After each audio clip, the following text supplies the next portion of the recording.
اور فضائل اعمال کے اندر جو رسالے شامل ہیں وہ ایک سن میں نہیں لکھے گئے، جی مختلف سالوں میں لکھے گئے ہیں، ٹھیک ہے، مختلف سنین میں لکھے گئے ہیں۔ مثلا فضائل قرآن یہ بھی فضائل اعمال میں شامل ہے، ٹھیک ہے، یہ لکھی گئی ہے 1348 ہجری میں۔ ٹھیک ہے، فضائل رمضان بھی شامل ہے فضائل اعمال میں، یہ 1349 ہجری میں لکھی گئی ہے۔ ٹھیک ہو گیا، اور فضائل تبلیغ بھی شامل ہے، جی یہ 1350 ہجری میں لکھی گئی ہے۔ ٹھیک ہے، اور حکایات صحابہ بھی اس میں شامل جی ہے، یہ 1357 ہجری میں لکھی گئی ہے۔ ٹھیک ہو گیا، یعنی فضائل قرآن 1348 میں تھی جی اور یہ 1357 میں جی 9-10 9 سال بعد، فضائل نماز یہ 1358 میں لکھی گئی ہے، ٹھیک ہے، فضائل ذکر 1358 میں۔ صحیح، باقی اس کے علاوہ بھی کچھ فضائل پر شیخ کی کتابیں ہیں جو فضائل اعمال میں شامل نہیں، ٹھیک ہے، اگرچہ مرزا نے ان کو بھی فضائل اعمال میں شامل کر دیا۔ صحیح، اللہ کے بندے فضائل اعمال دیکھ تو لیتا تھا، اس کا مطلب یہ ہے کہ اس نے فضائل اعمال جیسے کھول کر ہی نہ دیکھی ہو۔ صحیح، فضائل حج کا مرزا نے ذکر کیا، جی یہ فضائل اعمال کا حصہ نہیں ہے، ٹھیک ہے، شیخ نے یہ رسالہ لکھا ہے، جی یہ لکھا ہے 1366 میں۔ صحیح، فضائل صدقات 1366 میں، جی فضائل درود رسالہ لکھا 1384 میں۔ ٹھیک ہے، مرزا نے فضائل درود کا بھی فضائل اعمال کے اندر ذکر کر دیا، صحیح، تو فضائل درود 1384 میں لکھا گیا۔ جی اب اندازہ کریں فضائل قرآن 1348 میں لکھا جا رہا ہے صحیح، اور فضائل درود رسالہ 1384 میں، صحیح، ان دونوں میں آپ فرق دیکھیں کتنے سالوں کا فرق ہے، یہ تقریباً کوئی 35 سال کا فرق ہے۔ اس سے بھی زیادہ ہوگا شاید، بعض رسالوں میں 1 سال کا فرق ہے، جی بعض میں 10 سال کا فرق ہے، بعض میں 15 سال کا اور بعض میں 30-35 سال کا۔ جی اب حیرانگی کی بات یہ ہے جی مرزا نے اعتراض جب اٹھایا تو پوری فضائل اعمال پر اٹھا دیا ٹھیک ہے، کہ پوری فضائل اعمال ان دنوں میں لکھی گئی، صحیح، اور اس میں پھر فضائل درود کا بھی نام لے لیا، وہ جو 1384 میں لکھی جا رہی صحیح ہے۔ ہے، تو مختلف سالوں میں جو مختلف رسالے لکھے ہوئے تھے ان سب کو مرزا نے اکٹھا سمجھ لیا کہ یہ ساری کتاب جو ہے نا اکٹھی ان ایک دنوں میں دفعہ، لکھی گئی تھی۔ صحیح، مرزا کا یہ بہت بڑا جھوٹ کہہ لیں یا بہت بڑی جہالت کہہ لیں۔ صحیح، اور یہ جو تاریخیں میں نے بتائی ہیں جی یہ کوئی اپنی طرف سے میں نے نہیں بتائی، فضائل اعمال آپ کھولیں، جی ہر رسالے کے شروع میں لکھی اور ہوئی، آخر میں تاریخیں لکھی ہوئی ہیں۔ بالکل صحیح، اور یہ جو عبارت مرزا نے سنائی ہے کہ طبیبوں نے دماغی کام سے روک دیا تھا، جی اس عبارت کا تعلق سارے رسالوں کے ساتھ نہیں ہے، نہیں، صرف ایک رسالے کے ساتھ ہے، حکایت صاحب، حکایات صحابہ، بالکل کیونکہ یہ عبارت حکایات صحابہ کے شروع میں ہے۔ 1357 میں لکھی جا رہی ہے حکایات صحابہ، جی اور اس سے 8-9 سال پہلے فضائل قرآن بھی لکھی جا چکی تھی، جی اور اسی طرح فضائل رمضان بھی لکھی جا چکی جی، تھی، فضائل تبلیغ بھی لکھی جا چکی جی تھی۔ اب 1357 والی بات کو 8-9 سال پہلے فٹ کرنا جی، کتنی بڑی حماقت کی بات ایسے ہے۔ ہی ایسے ہی، یہ عبارت حکایات صحابہ کے شروع میں ہے۔ ایک اور مرزا نے جھوٹ بولا، جی کہتے ہیں کہ دماغی مرض کی وجہ سے، پھر دوبارہ زور دے کر کہتے ہیں مرض بھی دماغی، جی بالکل نہیں لکھا ہوا، ٹھیک ہے، حکایات صحابہ میں یہ بات نہیں لکھی ہوئی کہ مرض دماغی تھا، ٹھیک ہے، بلکہ یہ بات لکھی ہوئی ہے کسی مرض کی وجہ سے ٹھیک ہے، طبیبوں نے دماغی کام سے روک دیا۔ اوکے، دماغی کام سے جب وہ طبیب روکتے ہیں ضروری نہیں کہ مرض دماغی ہو، بالکل ٹھیک ہے، بعض اوقات اعصابی کمزوری کسی مرض کی وجہ سے آ جاتی ہے، تو اس وقت بھی دماغی بھی انسان کا کمزور ہو جاتا ہے اعصابی کمزوری کی وجہ سے، اس صورت میں بھی طبیب روک دیتے ہیں چونکہ کمزوری آ گئی ہے جسم میں، بدن میں، اس لیے آپ نے دماغی کام نہیں کرنا۔ جی اس لیے مرزا کا یہ بھی ایک مرزا کی بہت بڑی بددیانتی ہے کہ اس نے واضح طور پر یہ کہا کہ مرض بھی دماغی تھا، ٹھیک ہے، یہاں تک پھر مرزا نے کہا کہ وہ اس وقت پاگل تھے جب انہوں نے لکھی تھی، نعوذ باللہ، حالانکہ وہاں دماغی مرض کا کوئی لفظ نہیں ہے، ٹھیک ہے، ایسی کوئی بات نہیں ہے، صحیح، کسی مرض کی وجہ سے دماغی کام سے روکا تھا۔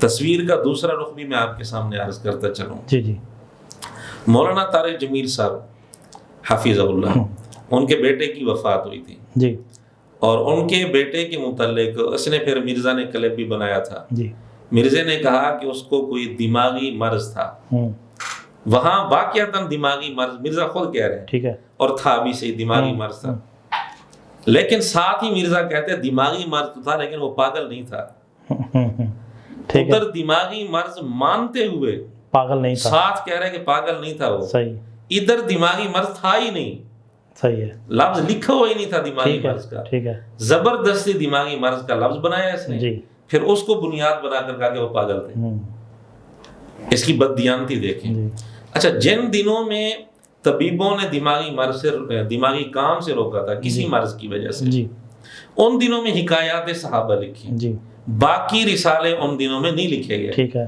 وہ الگ الگ اوقات میں لکھے گئے۔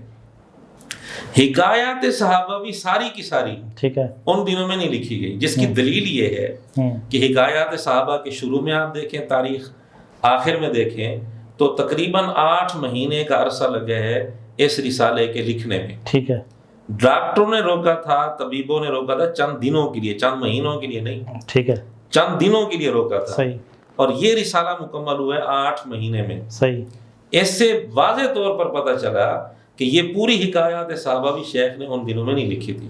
بالکل ٹھیک ہے، پھر مرزا نے کہا کہ یہ ساری فضائل اعمال مولانا الیاس رحمۃ اللہ علیہ کے کہنے پر انہوں نے لکھی تھی، ایسی بھی کوئی بات نہیں ہے۔ ٹھیک ہے، ہر رسالے کے شروع میں شیخ نے خود یا اس کے شروع میں ٹائٹل پر نام لکھے ہوئے ہیں، کس کس کے حکم پر، کس کے اشارے پر اور کس کے فرمان پر یہ کتاب لکھی گئی۔ بالکل ٹھیک ہے، تو مختلف رسالے شیخ نے مختلف حضرات کے حکم پر لکھے ہیں۔ ٹھیک ہے، مثلا فضائل قرآن ہے، جی اس میں لکھا ہوا ہے نام شیخ یاسین نگینوی رحمۃ اللہ علیہ کا، رحمہ اللہ، ان کے حکم پر یہ لکھی گئی۔ صحیح اور کچھ رسالے ہیں جو شاہ عبد القادر رحمۃ اللہ علیہ کے حکم سے لکھے گئے، صحیح، کچھ رسالے مولانا الیاس رحمۃ اللہ علیہ کے حکم سے۔ جی تو مرزا نے ان سب کو اکٹھا کر دیا، یہ اس کی بہت بڑی بے وقوفی ہے۔ جی پھر اگلی بات کہ دماغی کام سے روکا تھا، جی یہ کس آدمی کو روکا جا رہا ہے دماغی کام سے، جی اور وہ ان دنوں میں کون سا بڑا کام کر رہا ہے دماغی، جی اس کو بھی دیکھنا چاہیے۔ جی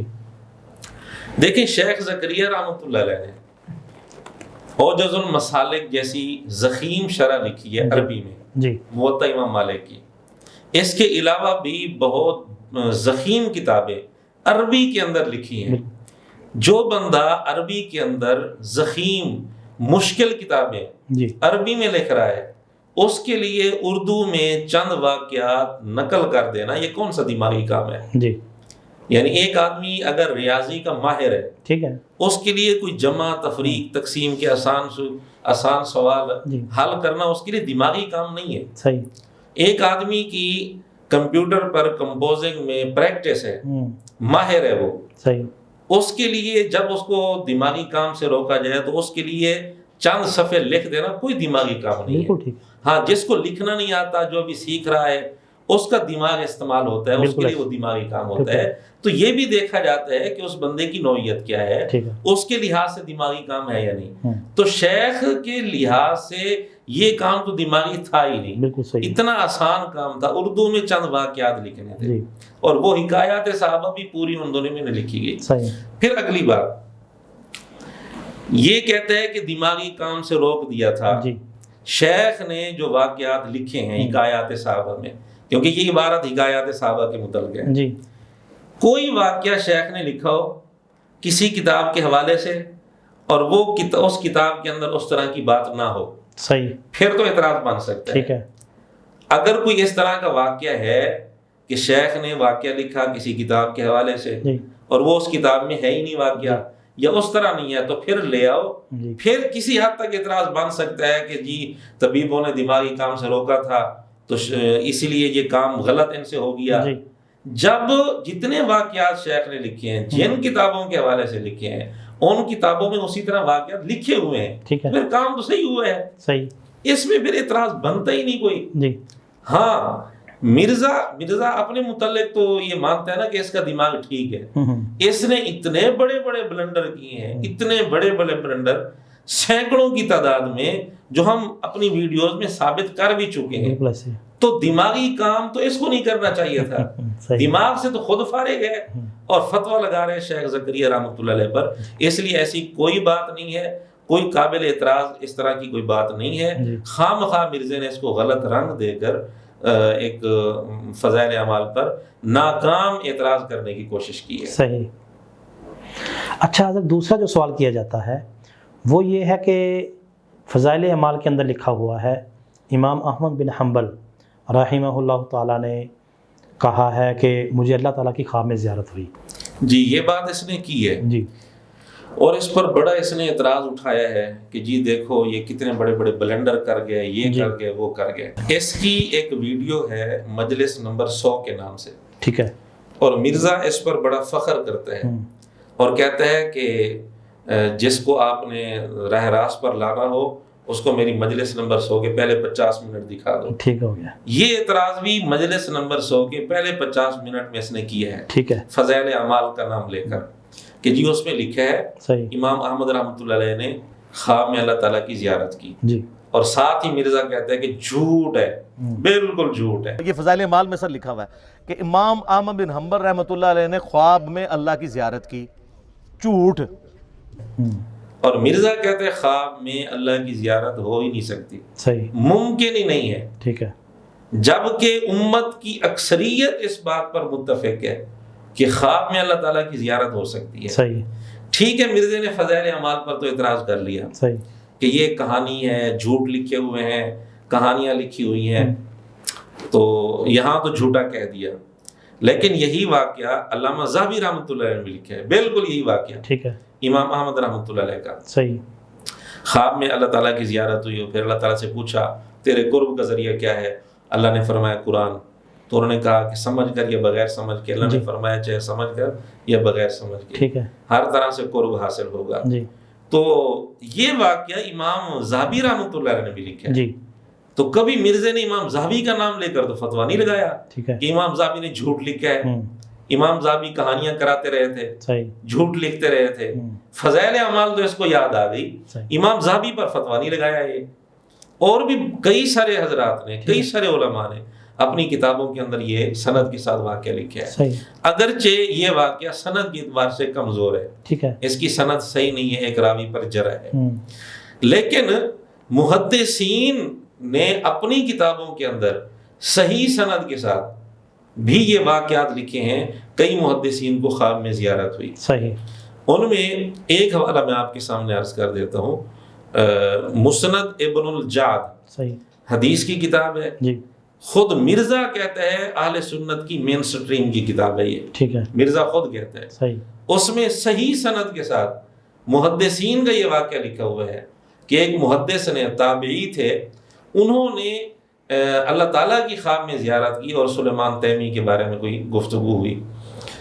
تو اب سوال یہ ہے جی، کہ مسند ابن الجعد کی وہ جو روایت ہے وہ بالکل صحیح سند کے ساتھ ہے، ٹھیک ہے، وہ سارے راوی بخاری مسلم والے ہیں. صحیح. اگر یہ بھی جھوٹ ہے تو اس کا مطلب یہ ہے کہ وہ سارے محدثین جھوٹے ہیں. جی. صرف فضائل اعمال پھر جھوٹی نہیں بنتی، ٹھیک ہے، وہ محدثین بھی جھوٹے بنتے ہیں.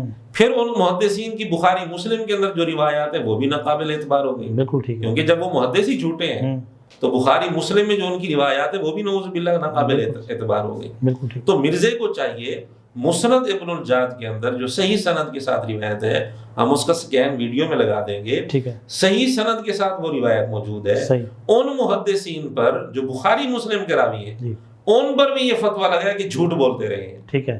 اصل بات یہ ہے کہ امت کی اکثریت کا یہ موقف ہے خواب میں اللہ تعالیٰ کی زیارت ہو سکتی ہے. صحیح. مرزے نے یہاں دلیل یہ پیش کی کہ کہتے ہیں خواب میں اللہ کی زیارت نہیں ہو سکتی. وجہ یہ بتاتا ہے کہ جی قرآن کریم میں ہے موسیٰ علیہ السلام نے درخواست کی تھی اللہ تعالیٰ سے کہ اپنا دیدار کروا. اللہ تعالیٰ نے فرمایا کہ نہیں، تو مجھے نہیں دیکھ سکتا. تو مرزا کہتا ہے کہ اگر خواب میں اللہ کی زیارت ہو سکتی تو اللہ تعالیٰ اس وقت آفر کر دیتے کہ موسیٰ خواب میں مجھے دیکھ لینا. ٹھیک ہے. لیکن اللہ تعالیٰ نے آفر نہیں کی. تو اس سے بھی ثابت ہو گیا، قرآن کریم کی اس آیت سے مرزا کہتا ہے ثابت ہو گیا کہ خواب میں اللہ کی زیارت ہو ہی نہیں سکتی. بالکل یہ جہالت ہے، جھوٹ ہے.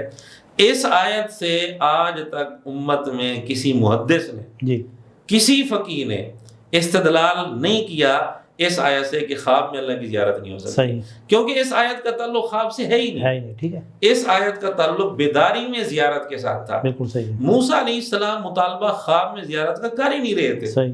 وہ مطالبہ کر رہے تھے، درخواست کر رہے تھے بیداری میں زیارت کی. جی. تو اللہ تعالیٰ نے اسی کے مطابق جواب دیا. خواب میں زیارت ہو سکتی ہے نہیں ہو سکتی، اس کا تو اس آیت کے ساتھ کوئی تعلق ہے ہی نہیں. اور کسی بھی محدث نے اس آیت سے یہ نتیجہ نہیں نکالا، کسی بھی محدث نے۔ نبی پاک صلی اللہ علیہ وسلم کو خواب میں زیارت ہوئی ہے جی، مرزا یہ مانتا ہے، ٹھیک ہے، وہ حدیث ترمذی کے اندر موجود ہے، مرزا کہتا ہے کہ یہ ٹھیک ہے، اور ساتھ ہی مرزا کہتے ہیں خواب میں زیارت صرف اور صرف حضور اکرم صلی اللہ علیہ وسلم کا خاصہ ہے، صحیح، حضور کے علاوہ کسی نبی کو بھی نہیں ہو سکتی اور کسی اور کو بھی نہیں ہو سکتی۔ صحیح، یہ نتیجہ، اب روایت تو آ گئی کہ حضور نے خواب میں اللہ کی زیارت کی، اس سے پھر اگلا نتیجہ تو مرزا نکال رہا ہے نا، جی جو نتیجہ مرزا نے نکالا کہ حضور کا خاصہ ہے، جی، کیا کسی محدث نے اس روایت سے نتیجہ نکالا؟ صحیح، کسی بھی محدث نے نہیں نکالا۔ امت کے کسی محدث نے، کسی فقیہ نے اس عمل کو، اس بات کو نبی پاک صلی اللہ علیہ وسلم کا خاصہ نہیں بنایا، جی خاصہ نہیں کہا، صحیح، تو پھر کس بنیاد پر مرزا کہہ رہے؟ ادھر مرزا کہتے ہیں میں نے کوئی موقف ایسا اختیار نہیں کیا جو امت کے اندر کسی طبقے میں نہ رہا ہو، صحیح، میرا جو بھی موقف ہوتا ہے وہ امت کے اندر کسی نہ کسی طبقے میں رہا ہوتا ہے۔ ہمارا پھر سوال ہے مرزے کا یہ جو موقف ہے کہ خواب میں زیارت صرف حضور علیہ السلام کا خاص ہے، کسی اور نبی کو بھی نہیں ہو سکتی، کسی اور کو بھی نہیں ہو سکتی، یہ موقف امت کے اندر کس طبقے میں رہا ہے؟ صحیح، پیش کر دے، نہیں پیش کر سکتا، جی، اس لیے خواب میں زیارت ہو سکتی ہے اور ثابت بھی ہے، صحیح سند کے ساتھ ثابت ہے، مسند ابن الجاد میں اور دیگر کتب حدیث میں بالکل صحیح سند کے ساتھ محدثین نے یہ بات کہ محدثین کو ہم جھوٹا تو نہیں کہہ سکتے، بالکل ٹھیک ہے، محدثین کو ہم جھوٹا نہیں کہہ سکتے، یا پھر اگر ان کو جھوٹا کہنا ہے بخاری مسلم کی وہ ساری روایات جو ان محدثین سے مروی ہیں وہ پھر ناقابل اعتبار ٹھہرتی بالکل ہیں۔ ٹھیک ہے، اب یا تو مرزا کو یہ صاحب فتویٰ لگا دے سب پر، جی یا پھر مرزا یہ تسلیم کرے جی، ہاں ہم کہتے ہیں کہ مرزا نے یہ موقف دیا ہے امت کے اندر کسی طبقے سے دکھا دے، ٹھیک ہے، اس لیے یہ خالصتاً فضائل اعمال پر اگرچہ اس نے اعتراض کی کوشش کی لیکن در حقیقت یہ اس کا اپنا بہت بڑا بلنڈر ہے۔ اچھا مولانا، مرزا صاحب کا یہ بھی کہنا ہے کہ فضائل اعمال کے اندر کہانیاں لکھی ہوئی ہیں۔ جی اس قسم کی باتیں بھی اس نے اپنی ویڈیوز میں کی ہیں کہ جی فضائل اعمال کے اندر کہانیاں لکھی ہوئی ہیں، جبکہ فضائل اعمال میں شیخ نے جتنی باتیں لکھی ہیں وہ مختلف کتابوں کے، پہلے کے علماء کی جو کتابیں ہیں ان کتابوں کے حوالے سے لکھی ہیں۔ ایسے ہی کسی بات سے اختلاف ہو سکتا ہے، کوئی کر سکتے ہیں اختلاف، یہ کوئی بڑی بات نہیں ہے، جی، لیکن مرزا کس منہ سے اعتراض کرتا ہے جو سب سے بڑا کہانی باز ہے؟ ٹھیک ہے، جتنا بڑا کہانی باز مرزا ہے شاید اس کی کوئی مثال مل سکے۔ دو چار مثالیں، میں چند ایک مثالیں آپ کے سامنے عرض کر دیتا ہوں۔ جی، مرزا نے ایسی ایسی باتیں کی ہیں جن کا کتابی دنیا کے اندر سرے سے کوئی وجود ملتا ہی نہیں، ٹھیک ہے، انہوں نے کتابوں کے حوالے تو باتیں دی لکھی ہیں نا، جی، اس نے تو ایسی ایسی باتیں بھی ہیں کی ہیں، کہانیاں کی ہیں جن کا کتابی دنیا کے اندر کوئی وجود نہیں ملتا، کوئی ثبوت نہیں، کوئی ثبوت نہیں ملتا۔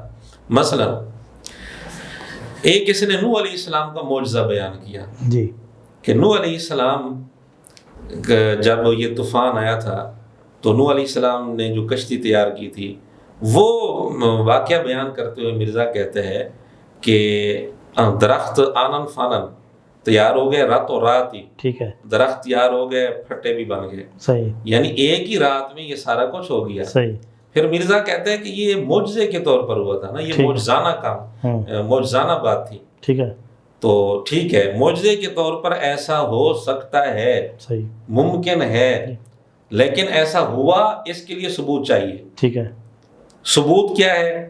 مرزا نے اس کا کوئی حوالہ نہیں دیا، کوئی فلم کا حوالہ بھی نہیں ہے، ہاں فلم کا حوالہ دیا ہے۔ اچھا، کہتا ہے ایک فلم آپ دیکھ لیں، نوحہ فلم، کون سی؟ نوحہ، اچھا، نوحہ پتہ نہیں بتاتا ہے فلم، نوحہ یہ تو نہیں ہے؟ پتہ نہیں کس نوح علیہ السلام کی مناسبت سے یہ نام ہے یا کس ٹھیک ہے، نام سے، ٹھیک ہے، تو کہتے ہیں ہالی ووڈ کی وہ فلم ہے، اچھا، پتہ نہیں اچھا، ہالی ووڈ کی ٹھیک ہے، فلم ٹھیک کیا ہے، ہوتی ہے، تو اس میں کہتے ہیں نوحہ فلم ہے، اس کے اندر آپ دیکھیں کہ پانی کے اندر یکدم درخت کھڑے ہو جاتے ہیں، اچھا، پھر راتوں رات جو ہے وہ پھٹے بھی بن جاتے ہیں، پھٹے بھی تیار ہو جاتے ہیں، صحیح ہے، کٹ بھی جاتے ہیں، بن بھی جاتے ہیں درخت، ٹھیک ہے، اگ بھی جاتے ہیں اور پھٹے بھی تیار ہو جاتے ہیں، صحیح ہے، کشتی بھی بن جاتی ہے، یہ سارا کام مرزا نے کہا ہوا ہے راتوں رات، صحیح، آنن فانن۔ وہ بھی انہوں نے خیر اس فلم میں دکھایا معجزانہ طور پر، پانی آتا ہے اور وہ اتنے بڑے بڑے درخت ایک دم اگ جاتے ہیں اور اس کی لکڑی بھی اس کے مطابق ہوتی ہے۔ بہرحال خیر یہ معجزانہ ہی تھا ایک معاملہ۔ آپ ایک فلم ہالی ووڈ کی دیکھ لیں نوحہ، اس میں انہوں نے بتائی ہے کشتی کیسے بنی ہے، راتوں رات درخت اگے ہیں، ان کے پھٹے تیار ہوئے ہیں، معجزانہ طور پہ ہوا سب کچھ. اس پر مرزے کے پاس ثبوت کیا ہے؟ فضائل اعمال پر اعتراض کرنے کے لیے تو اس کو بڑی جلدی ہوتی ہے. اس نے نوح علیہ السلام کا معجزہ ثابت کیا فلم سے، نعوذ باللہ. نوح علیہ السلام کے معجزے کے لیے فلم کا حوالہ دیا. اب بھی ہم کہتے ہیں ٹھیک ہے، کسی کتاب سے اس کا ثبوت پیش کر دو، صحیح، کسی مستند کتاب سے سند کے ساتھ اس کا ثبوت پیش کرو. کہاں لکھا ہوا ہے ٹھیک ہے کہ اس طرح درخت تیار ہوئے جی اور آنن فانن یکدم کھڑے ہو گئے درخت، جی پھٹے تیار ہو گئے. نمبر 2، اس نے بخاری کے حوالے سے ایک بات کی، جی بخاری کا نام لے کر. صحیح، کہتے ہیں بخاری میں ہے کہ واشی رضی اللہ تعالیٰ عنہ وہ کیسے نہیں مسلمان ہوئے؟ وہ اس طرح مسلمان ہوئے کہ فتح مکہ کے موقع پر جن کا نام لے کر آپ علیہ السلام نے حکم دیا تھا کہ ان کو قتل کر دو، ان میں واشی بھی تھے. جی پھر جہاں وہ لوگ اور لوگ رشتہ داروں کے لیے سفارش کر رہے تھے تو حضرت بلال نے بھی حضور علیہ السلام سے درخواست کی، جی واشی کے بارے میں سفارش کی کہ یا رسول اللہ آپ اگر اجازت دیں تو میں ان کو تیار کر کے لے آتا ہوں. تو حضور علیہ السلام نے اجازت دے دی. حضرت بلال رضی اللہ عنہ گئے، ان کو قائل کیا، ان کو سمجھایا، واشی تیار ہو گیا. پھر حضرت بلال ان کو لے کر آئے، حضور کی خدمت میں پیش کر دیا. صحیح بخاری میں حدیث ہے واشی نے فتح مکہ کے موقع پر اسلام قبول کر لیا. ویسے تو بھاگ کے وہ طائف چلا گیا تھا. حضرت بلال حبشی بھی چونکہ حبشی تھے، واشی بھی حبشی تھا، تو حضرت بلال حبشی جہاں باقی لوگوں نے اپنے رشتہ داروں کے لیے امان حاصل کی فتح مکہ کے موقع پہ، تو انہوں نے بھی حضور سے کہا کہ رسول اللہ میں بھی اس کو امان دینا چاہتا ہوں، میں اس کو قائل کر لوں گا کہ وہ اسلام قبول کر لے. یہ ساری کہانی سنا رہے ہیں، یہ کہانی باز آدمی جی بخاری کا نام لے کر. صحیح، حالانکہ بخاری میں اس بات کا کوئی نام و نشان ہی نہیں ہے اچھا کہ حضرت بلال نے حضور سے یہ اجازت مانگی ہو واشی کے لیے، جی پھر واشی کے پاس گیا ہوں، واشی کو سمجھایا ہو، صحیح. پھر واشی کو لے کر آیا ہوں. کوئی ثبوت نہیں، بلکہ مجھے کسی کتاب کے اندر بھی اس کا ثبوت نہیں ملا. اب بھی اگر کسی کتاب میں ثبوت ہے تو پیش کر دیں، صحیح، اب بھی پیش کر دیں. جس کا کتابی دنیا میں کوئی وجود ہی نہیں ہے، ایسی ایسی کہانیاں جو بندہ سنا رہے، وہ فضائل اعمال پر اعتراض کرتا ہے کہ فضائل اعمال میں کہانیاں لکھی ہوئی ہیں. حیرت ہے. البتہ کسی فلم کے اندر اگر یہ سین فلمایا گیا وہ الگ بات ہے. کتابی دنیا میں ہمیں اس کا کوئی ثبوت نہیں ملا. بالکل صحیح. اور یہ بات وہ کر رہا ہے بخاری کا نام لے کر. صحیح. فضائل اعمال میں ایسی کوئی بات ہے کہ بخاری کا نام لے کر لکھی ہوئی ہو بات اور اس بات کا کتابی دنیا کے اندر کوئی وجود نہ ہو؟ ایسی تو کوئی بات نہیں فضائل اعمال میں. تو یہ کس منہ سے فضائل اعمال پر اعتراض کرتے ہیں؟ جی ایک اور مثال عرض کرتا ہوں. جی امام جعفر صادق رحمۃ اللہ علیہ کے متعلق اس نے ایک واقعہ سنایا کہ کسی نے 5 سکے سونے کے قرض کے طور پر لیے ان سے، پھر مکر گیا کہ میں نے تو لیے ہی نہیں تھے، میں نے قرض دینا ہی نہیں. ٹھیک ہے. امام جعفر صادق رحمۃ اللہ علیہ عدالت میں پہنچ گئے قاضی کے پاس. تو قاضی نے کہا کہ آپ قسم کھائیں. امام جعفر صادق رحمۃ اللہ علیہ نے قسم کھا لی، 5 سکوں کے پیچھے قسم کھا لی. اچھا. جب قسم کھا لی تو پھر کسی نے کہا، شاید اسی نے کہا کہ آپ نے 5 سکوں کی خاطر قسم کھا لی. انہوں نے کہا قسم تو میں نے اس لیے کھائی ہے تاکہ ایک پتہ نہیں اس نے کیا وجہ بتائی مرزا نے. باقی کہتے ہیں کہ امام جعفر صادق نے کہا وہ 5 سکے قرضہ تو میں معاف کر چکا ہوں. ٹھیک ہے. امام جعفر الصادق بن محمد باقر رحمہ اللہ کے بارے میں ایک بڑا مشہور واقعہ ہے. انہوں نے کسی کو 5 دینار 5 سونے کے سکے قرض دیا تھا. تو جب ڈیمانڈ کیا تو اس نے آگے سے جھوٹ بولا کہ میں نے آپ سے کوئی قرض لیا نہیں ہے. تو وہ معاملہ عدالت میں گیا تو قاضی کے سامنے اس نے یہ کہا کہ اگر آپ واقعی سمجھتے ہیں کہ میں نے آپ سے 5 دینار قرض لیا ہے تو آپ اللہ کی قسم اٹھا کے کہیں. اور وہ یہ ایکسپیکٹ کر رہا تھا کہ یہ 5 سکوں کے پیچھے قسم نہیں اٹھائیں گے، اتنی بڑی ہستی ہیں تو میری بھی جان چھوٹ جائے گی. لیکن مسئلہ یہاں پہ قسم اٹھانے یا نہ اٹھانے کا نہیں تھا، ان کی کریڈیبلٹی کا مسئلہ تھا. خیر انہوں نے اپنی کریڈیبلٹی کا مسئلہ بھی نہیں سمجھا. انہوں نے کہا میں اللہ کی قسم اٹھاتا ہوں تو نے 5 دینار مجھ سے لیے. تو جب اس کی ڈیمانڈ تھی قسم اٹھائیں تو میں مان لوں گا. انہوں نے وہ اٹھائی تو وہ پھر دوسری طرف چل پڑا. کہتے جی آپ نے 5 سکوں کے پیچھے قسم اٹھائی. تو انہوں نے کہا میں نے اگر میری قسم اٹھانے سے تو 5 حرام کے سکے کھانے سے بچ گیا تو میں نے تو تیری آخرت بچائی ہے. قسم کی کوئی اور وجہ. صحیح. قرضہ جب معاف کر چکے تھے ان کو عدالت میں آنے کی کیا ضرورت تھی؟ صحیح. پھر عجیب بات ہے کہ اس کیس کے اندر مدعی بنتے ہیں امام جعفر صادق رحمۃ اللہ علیہ. صحیح. وہ تو منکر تھا کہ میں نے قرضہ لیا ہی نہیں, ٹھیک ہے, میں نے دینا ہی نہیں, اور قسم تو منکر پر آتی ہے, مدعی پر تو آتی نہیں ایسا ہے. ہی ہے, مدعی کسی میں گواہ ہوتے ہیں. ایسا ہی ہے. تو اس نے ایسی کہانی کرائی. اس سے ہم نے بار بار مطالبہ کیا ہے کہ اس کا کسی کتاب کے اندر کوئی ثبوت ہو, سند کے ساتھ اس کا کوئی وجود ہو, دکھا دو. ابھی تک اس کے شاگردوں نے کوئی ثبوت اس کا پیش نہیں کیا. اب بھی ہم کہتے ہیں اگر کوئی ثبوت ہے تو دکھا دو. کہانی خود کراتا ہے, کہانی باز خود ہے, اور فتوے لگاتا ہے فضائل اعمال پر. بالکل صحیح. ایک اور مثال آپ کے سامنے عرض کرتا ہوں. جی. سیدنا علی رضی اللہ تعالیٰ عنہ کے متعلق اس نے کئی ویڈیوز میں یہ واقعہ بیان کیا جی. کہ سیدنا علی رضی اللہ تعالیٰ عنہ ایک کافر کے ساتھ میدان جنگ میں لڑ رہے تھے, اس کو نیچے گرا دیا. جی. کافر نے سیدنا علی رضی اللہ عنہ کے منہ پر تھوک دیا. جی. تو سیدنا علی رضی اللہ تعالیٰ نے دیکھا کہ اب اس میں میرا غصہ شامل ہو گیا ہے, میرے اللہ کی رضا کے لیے لڑ رہا تھا. وہ اتر گئے. جب اتر گئے تو سیدنا علی رضی اللہ تعالیٰ کا یہ اخلاق دیکھ کر وہ کافر مسلمان ہو گیا. باقیوں کو تو چھوڑ دیں, مولا علی کو دیکھ لیں. مولا علی جب ایک جنگ میں کافر کے سینے پہ سوار ہو گئے, اس کی گردن اتارنے لگے, اس نے تھوک دیا. حضرت علی جو ہے اس کے سینے سے نیچے اتر گئے. وہ بڑا حیران ہوا. تو آپ نے فرمایا کہ پہلے میں اللہ کے لیے سوار تھا, لیکن جب تو نے میرے منہ پہ تھوکا تو میرا غصہ بھی شامل ہو گیا. دیکھیں نا, یہ تو انسان کوئی کنٹرول نہیں کر سکتا نا. تو اب اس میں چونکہ میری ذات انوالو ہو گئی ہے, اب یہ اخلاص پہ مبنی نہیں رہی چیز.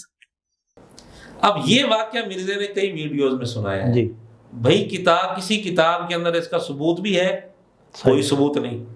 کتابی دنیا میں سند کے ساتھ اس واقعہ کا کوئی ثبوت نہیں ہے. بغیر سند کے ہے؟ بغیر سند کے بھی مجھے نہیں ملا اہل سنت کی کسی بھی کتاب میں. ٹھیک ہے. کسی بھی کتاب میں مجھے نہیں ملا. صحیح. جس طرح مرزا نے سنایا کہیں نہیں ملا. اب کہانی تو یہ خود کرا رہا ہے, یہ کہانی بن گئی نا. جی ایسی. اور اعتراض کر رہا ہے فضائل اعمال پر. ایک اور مثال عرض کر دیتا ہوں. اس نے ایک بات کی کہ سعودی عرب کے اندر جو مفتی ہوتے ہیں نا, مفتی اعظم, جی, وہاں مفتی اعظم کا لقب تو نہیں چلتا, مفتی عام کا لقب چلتا ہے. تو کہتے ہیں کہ وہ پہلے جو عبدالعزیز بن باز تھے جی, وہ بھی نبینا تھے. اب جو موجودہ ہیں غالباً ان کا نام بھی عبدالعزیز ہے, جی, یہ بھی نبینا ہے.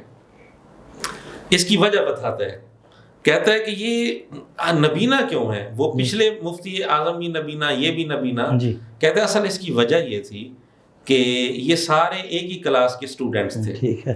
پچھلا مفتی اعظم بھی, یہ بھی, اور بھی تھے. ٹھیک ہے. ایک وبا آئی تھی, جی, تو ان سب کی آنکھوں پر اثر ہو گیا, وہ سارے نبینا ہو گئے, پوری کلاس. ٹھیک ہے. لیکن چونکہ یہ پوری کلاس بڑی لائق فائق تھی, اس لیے پھر انہی کو ہی مفتی اعظم بنا رہے ہیں, بے شک نابینا ہے اس کے باوجود, چونکہ وہ کلاس لائق فائق تھی. 1933 سے لے کے 1999 تک 66 سال تک شیخ عبدالعزیز بن عبداللہ بن باز جو ہیں ان کے مفتی اعظم بھی رہے ہیں سعودیہ کے. اس کے بعد بھی جو مفتی اعظم بنے وہ بھی آپ کو پتہ ہے, یہ سارے جتنے ان کے مفتی ہیں سارے نابینا ہیں. آپ نے دیکھا ہے ابھی بھی جو ہیں وہ بھی نابینا ہیں. بیسیکلی یہ ایک کھیپ تھی ان کی اس وقت اسٹوڈنٹس کی, تو آشوب چشم کی ایک وبا آئی تھی عرب کے اندر نا, اس میں یہ سارے اسٹوڈنٹس نابینا ہو گئے تھے. یہ نہیں ہے کہ بھی سعودیہ والے ڈھونڈتے ہیں جو نابینا ہو اس کو مفتی اعظم لگانا ہے, نہیں, یہ وہ اسی کھیپ کا حصہ ہیں. یہ لائق ترین اسٹوڈنٹس تھے اس وقت کے. ساری کہانی مرزا نے خود گھڑی ہوئی ہے, کہیں اس کا کوئی ثبوت نہیں. آپ حیران ہوں گے, حالات پڑھ لیں, جی, بن باز کے حالات پڑھ لیں, اور جو موجودہ مفتی اعظم ہیں ان کے حالات پڑھیں. جب بن باز نبینا ہوئے تھے موجودہ مفتی پیدا ہی نہیں ہوئے تھے. اچھا. یہ کہتے ہیں ایک کلاس کے سٹوڈنٹس تھے اور اکٹھے ہی سارے نبینا ہو گئے تھے. تو عرض کرنے کا مقصد یہ ہے, کہانی باز یہ خود ہے جی, اور اعتراض کر رہا ہے فضائل اعمال پر. یہ تو میں نے چند ایک مثالیں پیش کی ہیں, ورنہ بہت ساری مثالیں پیش کی جا سکتی ہیں. تو اس لیے فضائل اعمال پر اعتراض کرنے سے پہلے مرزے کو چاہیے اپنے گریبان میں جھانکے، جیسے مرزا کہتا ہے نا اپنی منجی تلے ڈنڈا پھیرو، جی تو مرزے کو چاہیے پہلے خود اپنی منجی تلے ڈنڈا پھیرے، ٹھیک ہے، پھر فضائل اعمال پر اعتراض کرے۔ صحیح ہو گیا۔